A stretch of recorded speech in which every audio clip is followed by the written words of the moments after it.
दो पंक्तियां में तहे दिल से स्वागत। दोस्तों, जीवन में हम किसी का भी ऋण क्या भुला दे सकते हैं?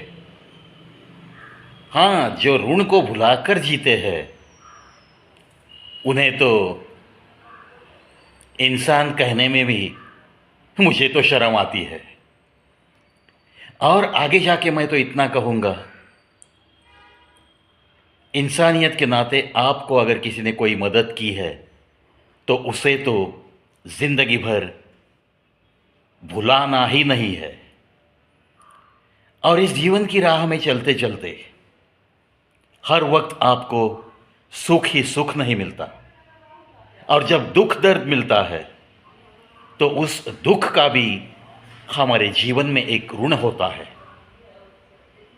क्योंकि जब तक दिन अच्छे होते हैं ना, तो इंसान अपने अपनी मस्ती में जीते जाता है, ना किसी की उसके दिल में कोई अहमियत रहती है, ना किसी को वो कीमत देना भी जानता है। लेकिन जब दुख दर्द ज़िंदगी में उसे झेलना पड़ता है, तब जाके वो सीखता है, औरों की वेदना पढ़ना ये भी सीखता है। ममता के साथ कैसे पेश आते हैं हम इंसानों के साथ, दिल में ममता लिए हम कैसे घूम सकते हैं, ये भी तो वो दुख और दर्द मिलने के बाद ही सीखता है। और जब सुख चैन की नींद सोते रहते हैं इंसान, तब तो वो रिश्तेदारों को ही नहीं, उस परवरदिगार को, उस भगवान को भी भुला देते हैं। उसका स्मरण करने में भी उनको शर्म सी महसूस होती है। और जब दुख आता है तो न जाने कितने सारे मंदिर के चक्कर काटने लगते हैं। और फिर कभी ऐसा ही सोचकर खुद के गिरेबां में झांक कर देखोगे तो कभी ना कभी ज़िंदगी में ऐसा मोड़ आपकी ज़िंदगी में भी ज़रूर आया होगा। ऐसा ही कुछ नज़ारा आपकी नज़र के सामने ज़रूर आएगा।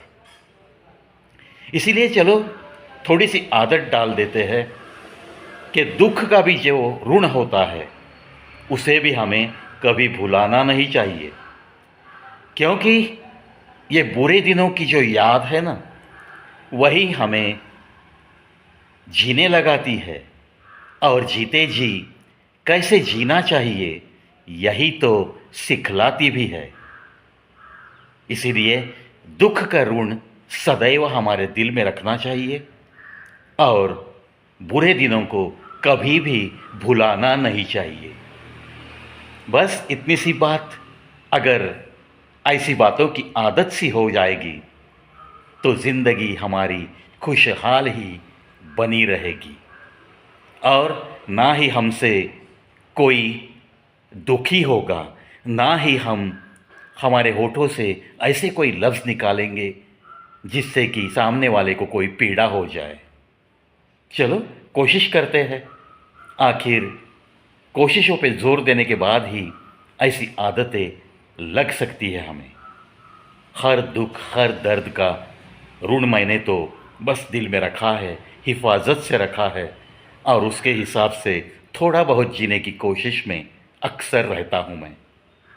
दोस्तों, दो पंक्तियाँ लेकर बहुत जल्द लौटूंगा और एक एपिसोड लेकर। तब तक आज्ञा। आज का दिन दोस्तों 3 साल और 6 महीने जिस दिन हम पूरे कर रहे हैं वही ये दिन है।